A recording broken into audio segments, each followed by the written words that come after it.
दोस्तों, आज मैं जिक्र करने वाला हूँ एक अजीम बुजुर्ग हजरत सैयदना अब्दुल वहाब जिलानी रहमतुल्लाह अलैह, जो हुजूर गौसे पाक अब्दुल कादिर जिलानी रहमतुल्लाह अलैह के सबसे बड़े साहबजादे थे। आप इल्म, तकवा और रूहानियत के समुंदर थे और आपका मज़ार शरीफ नागौर राजस्थान में है, जहाँ आपको लोग बड़े पीर के नाम से याद करते हैं। अदब और मोहब्बत के साथ चलिए महसूस करते हैं उनके रूहानी असर और बरकतें। तो दोस्तों, अगर आप इस वीडियो को एंड तक देखेंगे तो इंशाअल्लाह इस वीडियो के जरिए से मैं आपको पूरी हजरत की सवाने हयात बताऊंगा और हजरत ने कहां कहां पर चिल्ला फरमाया हिंदुस्तान में, वो भी मैं आपको बताऊंगा, जो अभी बड़े पीर के चिल्ले के नाम से मशहूर किया जाता है। तो चलिए दोस्तों, इस वीडियो को हम एंड तक देखते हैं।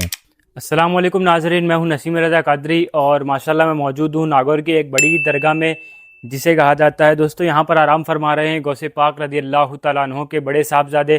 तो चलिए चलते हैं, यहाँ की मुख्तसर से हिस्ट्री जानते हैं। दोस्तों, आज की इस वीडियो को शुरू करने से पहले मैं कुछ ज़रूरी बात बता दूं कि राजस्थान का एक बहुत पुराना शहर है नागौर शरीफ। यहाँ पर सबसे मशहूर आस्थाना है हुजूर गरीब नवाज रहमतुल्लाह अलैह के प्यारे खलीफा हजरत सैयदना सूफी हमीदुद्दीन नागौरी रहमतुल्लाह अलैह का, और दूसरा आस्थाना है हजरत सैयदना सैफुद्दीन अब्दुल वहाब जिलानी रहमतुल्लाह अलैह का है, जिन्हें यहाँ पर बड़े पीर के नाम से जाना जाता है।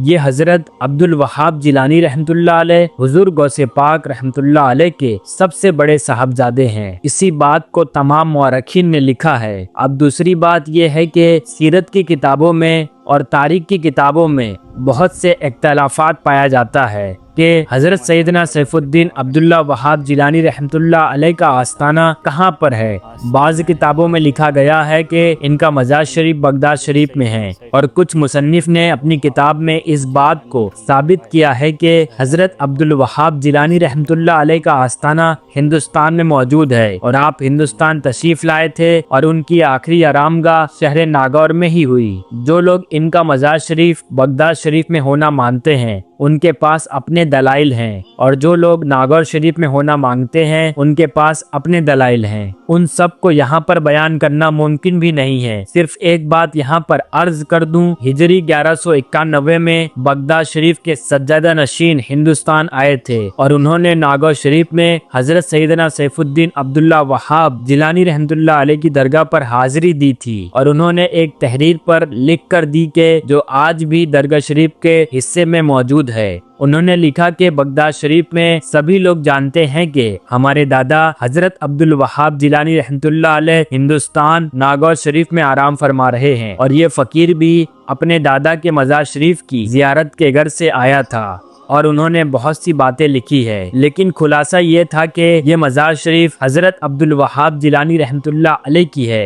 अब चलिए जियारत को जारी रखते हैं और हम सीरत पाक सुनते हैं। दोस्तों, दुनिया जानती है कि सिलसिला कादरिया के बानी और सरताज सुल्तानुल औलिया हुजूर सैयदना सरकार गौसे आजम शेख अब्दुल कादिर जिलानी रहमतुल्लाह अलैह है। अल्लाह ताला ने आपको बहुत सी औलाद पाक अता फरमाई। उनमें से अक्सर साहबजादे आपके खलीफा भी हुए जिन्होंने सिलसिला कादरिया को खूब फैलाया। सरकार गौसे पाक रहमतुल्लाह अलैह के सबसे बड़े साहबजादे का नाम हजरत सैफुद्दीन अब्दुल वहाब जिलानी रहमतुल्लाह अलैह है। हजरत सैफुद्दीन अब्दुल्ला वहाब जिलानी रहमतुल्लाह अलैह की पैदाइश मुबारक 2 शाबान हिजरी 522 को बगदाद शरीफ में हुई। आपकी वालिदा का नाम हजरत सैयद सादिका खातून रहमतुल्लाह अलैहा है। आपने तमाम उलूम व फनून अपने वालिद ग्रामी सरकार गौसे पाक रज़ी अल्लाह तआला अन्हु से हासिल किए, और खासकर फिका हदीस शरीफ का दर्ज भी वालिद ग्रामी से लिया। उनके अलावा बगदाद शरीफ और दूसरे